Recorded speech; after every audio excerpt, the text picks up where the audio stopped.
Good morning. Happy Monday to you. It is today's Antidote. This is the place where you're probably expecting us to give you the perfect solution to all the world's problems in like 5 or 10 easy minutes. I wish we could do that on so many levels today, but that's not going to happen. Rather, we're renegades. Tom and I right there, Tom Brush, I'm Bob Graham. We're renegades. Our goal in the next 15 minutes is get you thinking about what your unique problem is today. Not the big problem, not the global problems, but your business problem right here, right now. What you need to do to figure it out, to move forward. We're trying to take you one step further. Not a million steps, just one step. We're going to help you decide what that is and how to go about it with our episode today. So as I said, that's Tom Brush. I'm Bob Graham. It is Monday morning. How are you, Tom? I'm doing well for a Monday morning, Bob. Doing well. Okay, you're not your usual perky self today, I'm noticing. Got a lot going on. My eyes are bugging me from allergies a little bit and just a lot going on, as you know. Okay, well, we have a great topic for this week. I'm excited. And we pivoted. This is what I like. We're renegades. So Friday, if you watched us Friday afternoon, we talked through what we were going to do this week, and we totally changed it about 20 minutes ago. And we're going to talk about work, life balance, and all that good stuff. We threw that out the window. We're going to talk about innovation because I don't know about you, Tom. I watched the SpaceX go off on Saturday, and I was the guy yesterday. Yes, I watched the docking. And now the kids next door think that I actually stayed up for 19 hours. They're kind of wondering.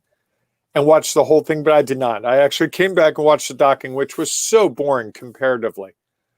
But through the whole weekend, I was amazed at innovation. And I was amazed that one of the biggest transitions to me was the astronauts that flew the SpaceX rocket Saturday into Sunday to get to the International Space Station did not control it much at all.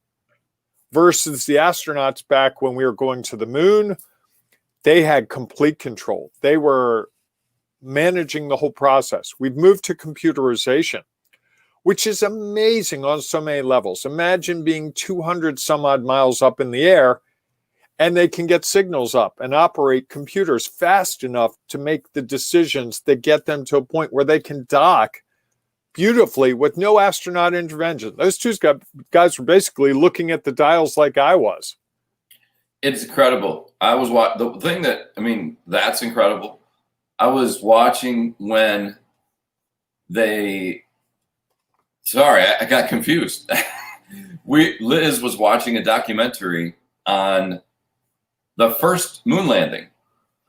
And they were talking about how, which I didn't even really remember this, that while Armstrong and Buzz Aldrin were landing on the moon, somebody else was still circulating around the moon. And then they had to lift off and connect. This was back in 1969.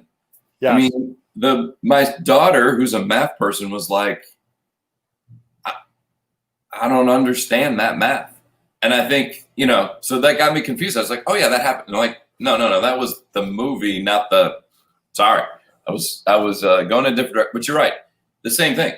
For these two objects to figure out with gravity or no gravity and all the other things going on and everybody's moving to connect just fascinates me. And I think it also, the other side of it is when we're defining what innovation is, we tend to fixate on the big innovations.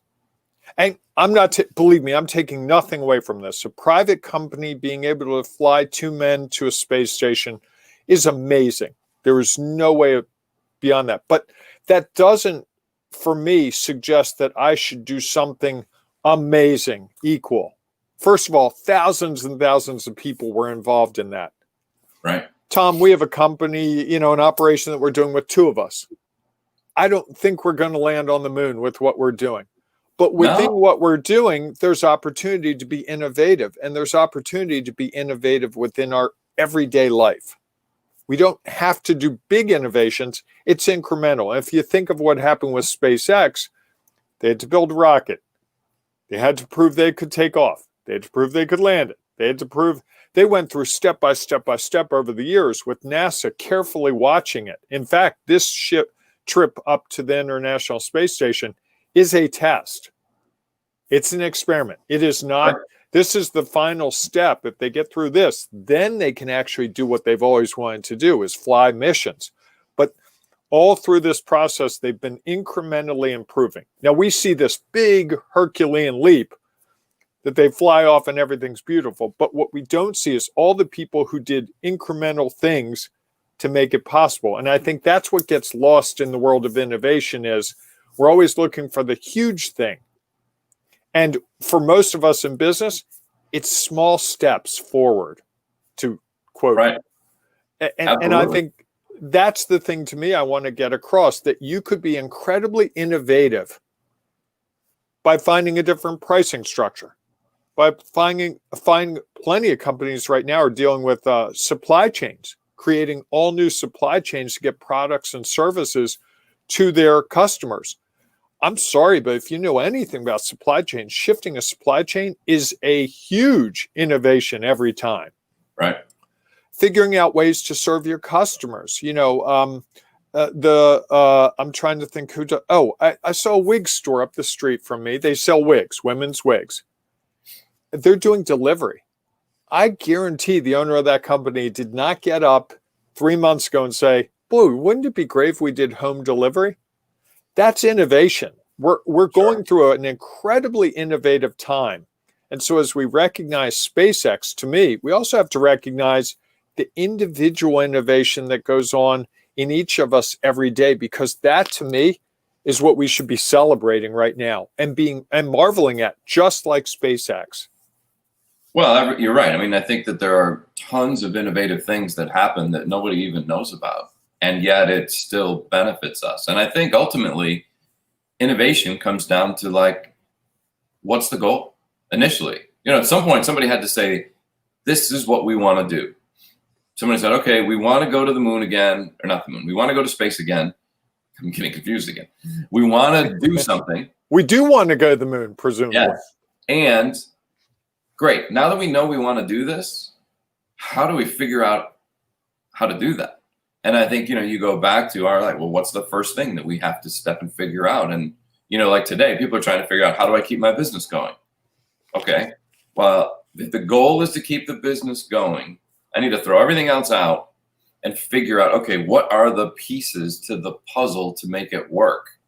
And I think, that is the cool thing, is you take this concept and this idea, and then you go back and be like, all right, well, what do we need to do? And how do we need to figure it out? And sometimes it's going to take, duct tape. It was like MacGyver. You ever watch that show? Yeah.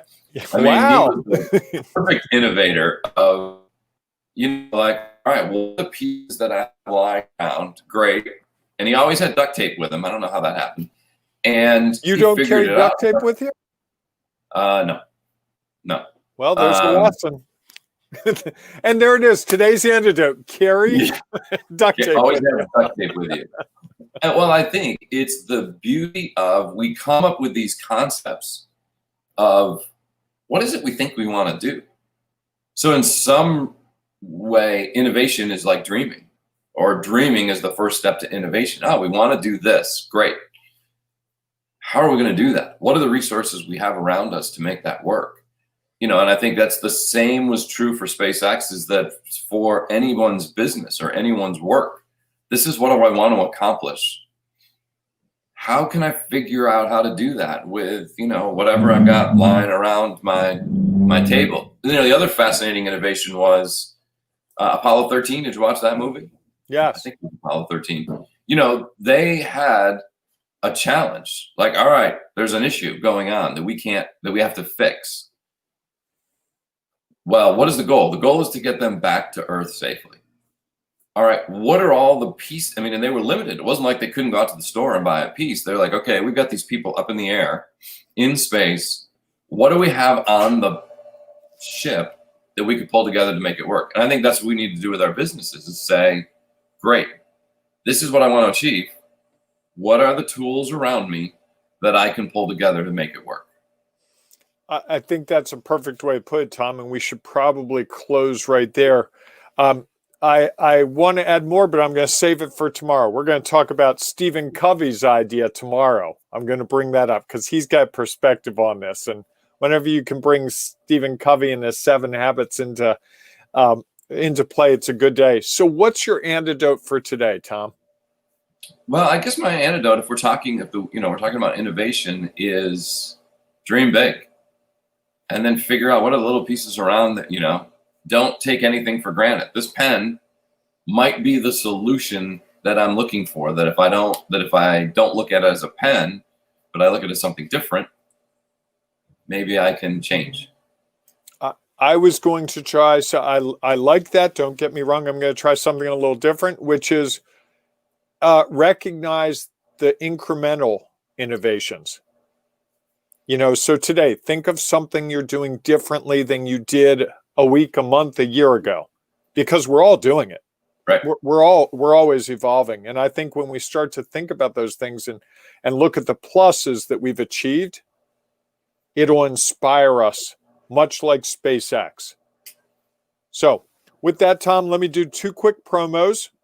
One, you can join our Ring of Renegades if you haven't yet. Oh, nice. Ring of Renegades is on the screen. That's our Facebook group, our private Facebook group for people who are innovating, creating, looking for the solutions in these challenging, complicated times.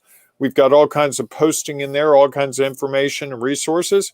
Second thing is we are on a campaign right now for a membership group that Tom and I have put together for people who are looking for some guided structure, some resources, some expertise, and like-minded people who are really trying to take that opportunity to grow their business, whatever it is, their job, and really take it and rocket fuel that thing, really make it the SpaceX kind of thing. If that's something of interest to you, you can go to renegadewayfinders.com. I thought I had you. renegadewayfinders.com. Tom with the controls here. He has got it all going on. And we're running a super deal through the end of the day today, like bargain price. So you want to definitely check that out. It is an awesome deal, and that price will stay for as long as you're a member of that organization. So with that, Tom, have a great day. Hopefully your allergies are a little better. I can tell that they're throwing you off. I look forward to Perky Tom on Tuesday.